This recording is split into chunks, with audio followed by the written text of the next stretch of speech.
அனைவருக்கும் வணக்கம். கணிதம் கசப்பல்ல கற்கண்டே. இன்னைக்கு நம்ம என்ன பார்க்க போறோம்னா, லாஸ்ட் கிளாஸ்ல நம்ம மிகை எண்கள், குறை எண்கள், இயல் எண்கள், முழு எண்கள், முழுக்கள், ஒற்றை எண்கள், இரட்டை எண்கள், பகு எண்கள், பகா எண்கள், விகிதமுறு எண்கள், விகிதமுறா எண்கள் பார்த்தோம்.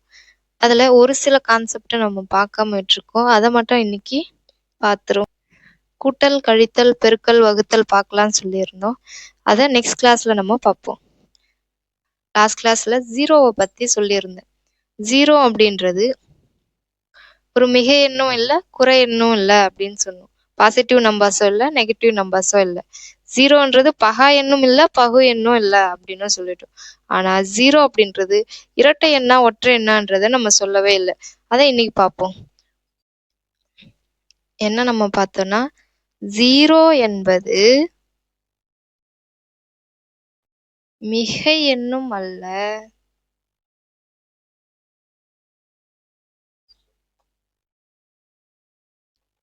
குறை எண்ணும் அல்ல. அதே போல ஜீரோ என்பது பகு எண்ணும் அல்ல, பகா எண்ணும் அல்ல. பகு எண்ணும் அல்ல, பகா எண்ணும் அல்ல.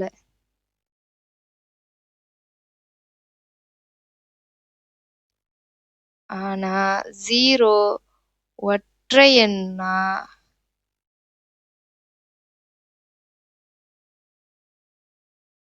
இல்ல இரட்டை எண்ணா? இரட்டை எண்ணா. ஜீரோ அப்படின்றத நம்ம இரட்டை எண் அப்படின்னு சொல்றோம். ஏன் ஒற்றை எண் கிடையாது, இரட்டை எண் அப்படின்னு சொல்றோம். ஏன் இரட்டை எண் அப்படின்னா, ஏன் இரட்டை எண் அப்படின்னு சொல்றோம்னா, ஒரு எண் முழுமையா 2ஆல வகுப்பட்டால் அது இரட்டை எண்கள் சொல்றோம். இப்போ ஒரு 2 இருக்கு அப்படின்னா அதை 2ஆல வகுத்தோம்னா நமக்கு என்ன, ஓர் எண் 2, ரிமைனிங் நமக்கு 0 கிடைக்குது. இந்த மாதிரி ரிமைனிங் 0 கிடைக்குது, 2ஆல முழுமையா வகுப்பட்டா அது இரட்டை எண்கள் சொல்றோம். அந்த அந்த கான்செப்டை இந்த ஜீரோன்றது கம்ப்ளீட் பண்றதுனால இது இரட்டை எண்கள். இப்போ ஜீரோவை 2ஆல நமக்கு வகுக்கிறோம் அப்படின்னா நமக்கு என்ன கிடைக்கும்னா, 2ஆல வகுக்கிறோம் ஜீரோவனா 0 2 0, ரிமைனிங் நமக்கு 0 வருது. அதாவது 2ஆல வகுப்பட்டு ரிமைனிங் நமக்கு எந்த மீதியும் வரலன்னா அது இரட்டை எண் சொல்லுவோம். அந்த கான்செப்டை இந்த ஜீரோன்றத கம்ப்ளீட் பண்றதுனாலதான் ஜீரோவை நம்ம இரட்டை எண் சொல்றோம். இப்போ 2 × 0வை பெருக்கணும்னா நமக்கு 0 தான் கிடைக்கும். ஸோ 0 என்பது ஒரு இரட்டை எண். ஜீரோன்றது மிகை எண்ணும் இல்லை, பாசிட்டிவ் நம்பர்ஸும் இல்லை, குறை எண் நெகட்டிவ் நம்பர்ஸும் இல்லை. அதே மாதிரி ஜீரோன்றது பகு எண்ணும் இல்லை, பகா எண்ணும் இல்லை. ஆனா ஜீரோ எண் ஒற்றை எண்ணா இரட்டை எண்ணானா, ஜீரோ ஒரு இரட்டை எண். ஏன்னா அது இரட்டை எண்ணுக்கான கான்செப்டை நிவர்த்தி பண்றதுனால ஜீரோவை நம்ம இரட்டை எண் அப்படின்னு சொல்றோம். அடுத்து நம்ம பார்க்க போறது இரட்டை பகா எண். நம்ம நேத்து லாஸ்ட் கிளாஸ்ல நம்ம இரட்டை பகா எண்ணா என்னன்னு பார்க்கல, அதை பார்த்துருவோம். இரட்டை பகா எண். இரட்டை பகா எண் அப்படின்னா 2 பகா எண்ணுக்கு இடைப்பட்ட வித்தியாசம். ரெண்டு பகா எண் எடுத்துக்கிறோம் நம்ம. இப்போ எக்ஸாம்பிள் 3யும் ஒரு பகா எண். பகா எண்ணா 1ஆலையும் தன்னாலையும் மட்டும் வகுப்பட்ட அது பகா எண். இப்போ 3யும் 5யும் எடுத்துக்கிறோம். இதனுடைய வித்தியாசம் என்னன்னா நமக்கு 2. அது 2 பகா எண்ணுடைய வித்தியாசம் 2 அப்படின்னா அது இரட்டை பகா எண். அதை நம்ம இரட்டை பகா எண் அப்படின்னு சொல்றோம். இப்போ 2 3 2 5 எடுத்துக்கணும். வேற என்ன எடுக்கலாம், 5 7 எடுக்கலாம். இதுவும் ஒரு பகா எண், இதுவும் ஒரு பகா எண். 5யும் ஒரு பகா எண், 7ம் ஒரு பகா எண். இந்த 2 பகா எண்ணுடைய வித்தியாசம் 2. ஸோ 2 பகா எண்ணுடைய வித்தியாசம் 2 வந்தா அது இரட்டை பகா எண். வேற என்ன எக்ஸாம்பிள் எடுக்கலாம், 11 13 எடுக்கலாம். இதனுடைய வித்தியாசமும் என்ன, 2 தான். ரெண்டுமே என்னது, பகா எண். பகா எண்ணா 1ஆலையும் தன்னாலையும் வகுப்பட்ட அது பகா எண். ஓகேவா? இதுதான் இரட்டை பகாயன் அப்படின்னு சொல்லுவோம். டெஃபினிஷன் எழுதிருவோம். அதாவது ஏதேனும் இரு பகாயன்களுக்கு இடைப்பட்ட வித்தியாசம் 2 எனில் அது இரட்டை பகாயன் அப்படின்னு சொல்லுவோம். அதாவது ஏதேனும்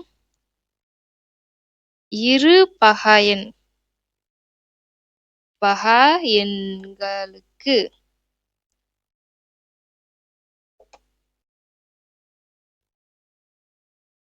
2 எனில் அது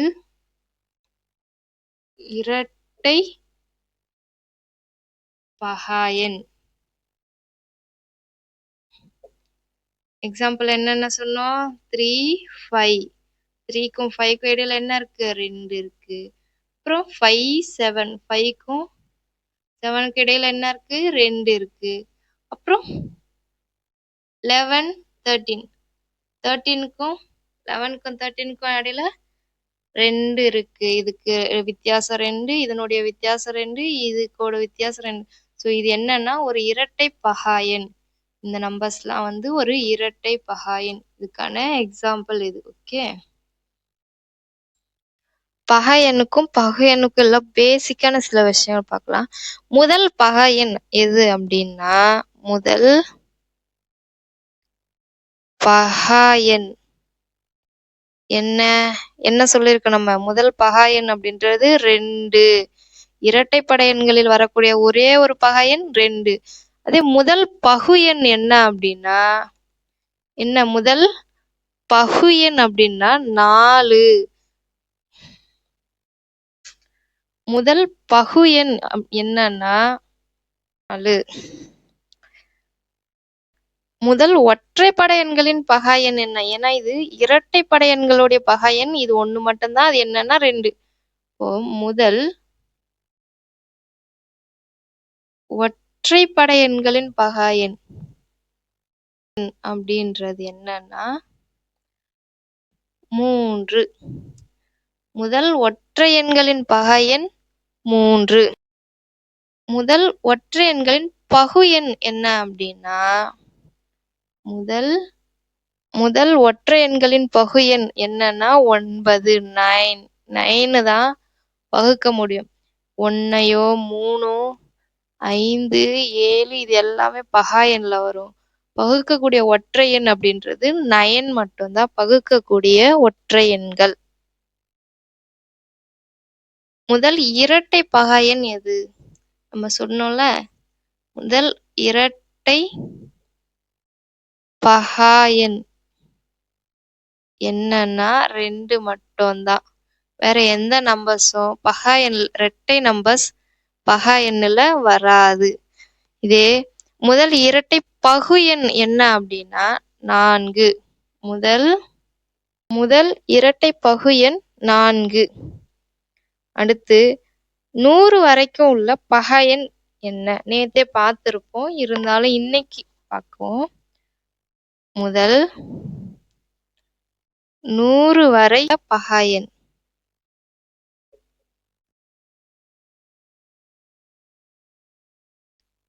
எத்தனை? 25. அப்போ 100 வரை உள்ள பகு எண் எத்தனை அப்படின்னா, 100 வரை உள்ள பகு எண் 100 வரைக்கும் உள்ள பகு எண் எத்தனைனா 74. இப்போ 100 வரைக்கும் 25 பகா எண் இருக்குன்னா, இப்போ முதல் 100 வரை உள்ள பகா எண் 25ன்னு சொல்லியிருக்கோம். அப்போ 100ல 25 போயிருச்சுன்னா மீதி 75 தானே பகு எண் வரணும். ஏன் 74 அப்படி போடுறோம்னா, 1 என்பது பகு எண்ணும் அல்ல, பகு எண் அல்ல, பகா எண்ணும் அல்ல, பகா எண்ணும் அல்ல. ஸோ அதனால நமக்கு 100 வரை 74 பகு எண் இருக்கு. அடுத்து 50 வரை உள்ள பகா எண். 50 வரை உள்ள பகா எண் எத்தனை இருக்கு? 50 வரைக்கும் 15 பகா எண் இருக்கு. அப்போ 50 வரை உள்ள பகு எண் எத்தனை? 50ல 15 போயிருச்சுன்னா ரிமைனிங் 35. ஆனா நம்ம 35 போடக்கூடாது. ஏன்னா 1ன்றது பகு எண்ணும் அல்ல, பகா எண்ணும் அல்ல. 1ன்றத நல்லா ஞாபகம் வச்சுக்கணும். அது பகு எண்ணும் இல்ல, பகா எண்ணும் இல்ல. இப்ப 50 வரைக்கும் உள்ள பகு எண் எத்தனைனா 34. 50ல 15 போயிடுச்சுன்னா 35. அந்த 35ல 1 வந்து பாத்தீங்கன்னா பகு எண்ணும் இல்ல, பகா எண்ணும் இல்ல. ஸோ 34 பகு எண்கள் 50 வரைக்கும் உள்ள எண்கள்ல இருக்குது. சரி, அடுத்து பார்க்கலாம்.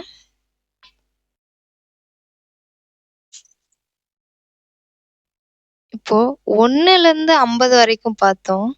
அப்ப 50ல இருந்து 100 வரைக்கும் எத்தனை இருக்கு அப்படின்றத பார்க்கிறோம். ஓகேவா? 50க்கும் 100க்கும் இடையே உள்ள பகா எண்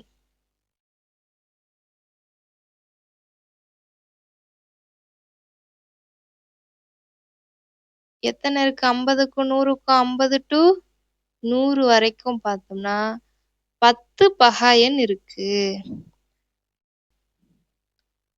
50க்கும் இப்போ 50க்கும் 100க்கும் இடையே உள்ள பகு எண் எத்தனை அப்படின்னா 39 பகு எண் இருக்கு. இப்போ 50க்கும் 100க்கும் இடைப்பட்ட பகு எண் 39 பார்த்துட்டோம். ஸ்மாலஸ்ட் 2 டிஜிட் பகா எண் என்ன அப்படின்னா 11. அதாவது சிறிய 2 இலக்க பகா எண் என்ன அப்படின்னு பார்க்கலாமா? சிறிய 2 இலக்க பகா எண் 11. அப்ப சிறிய 2 இலக்க பகு எண் என்னன்னா 10. சிறிய 2 இலக்க பகு எண் 10. இப்போ பெரிய 2 இலக்க பகா எண் என்ன அப்படின்னா 97. என்னன்னா 97. பெரிய 2 இலக்க பகு எண் என்னன்னா 90. பெரிய 2 இலக்க பகு எண் 99. 99 தான் பெரிய 2 இலக்க பகு எண். இப்போ சிறிய 3 இலக்க பகா எண் என்ன அப்படின்னா சிறிய இலக்க பகா எண் 101. 101 தான் சிறிய 3 இலக்க பகா எண். அப்போ சிறிய 3 இலக்க பகு எண் சிறிய 100. சிறிய 3 இலக்க பகு எண் 100. 100 தான் சிறிய 3 இலக்க பகு எண். பெரிய 3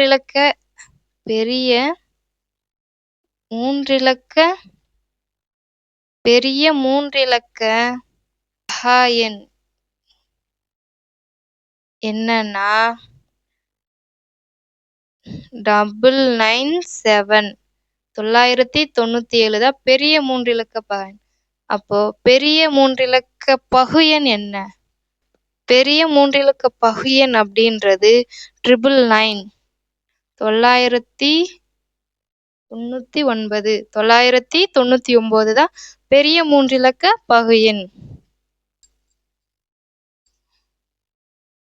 அடுத்து என்னன்னா 100 வரைக்கும் எத்தனை பகா எண்கள் வந்து 5ஆல வகுப்படும் அப்படின்னா 1 மட்டும்தான் வகுப்படும். அந்த 1 என்னன்னா 5 மட்டும்தான். 5 மீதி எல்லாமே 5ஆல வகுப்படாது. 100 வரை உள்ள எண்களில் ஒரு பகா எண் மட்டும் 5ஆல் வகுப்படும். 100 வரை உள்ள எண்கள்ல எத்தனை பகா எண்கள் 5ஆல வகுப்படும்னா ஒரே ஒரு பகா எண் மட்டும்தான் 5ஆல வகுப்படும். அந்த ஒரு பகா எண் எதுன்னா 5 மட்டும்தான் 5ஆல வகுப்படக்கூடிய பகா எண். பகா எண்ணா ஒன்னாலையும் தன்னாலையும் வகுப்படக்கூடிய பகா எண் 5 மட்டும்தான். அந்த 5 மட்டும்தான் 5ஆல வகுப்படக்கூடியது. ஒரே ஒரு பகா எண் மட்டும் 100 வரை உள்ள எண்களில் 5ஆல் வகுப்படும். பகுஎண் பகாஎண் முடியுது. அடுத்த கிளாஸ்ல பின்னம்ன்ற கான்செப்ட பத்தி நம்ம தெளிவா பார்க்கலாம். வாய்ப்புக்காக காத்திருக்காதே, உனக்கான வாய்ப்பை நீயே ஏற்படுத்திக் கொள். டாக்டர் அப்துல் கலாம்.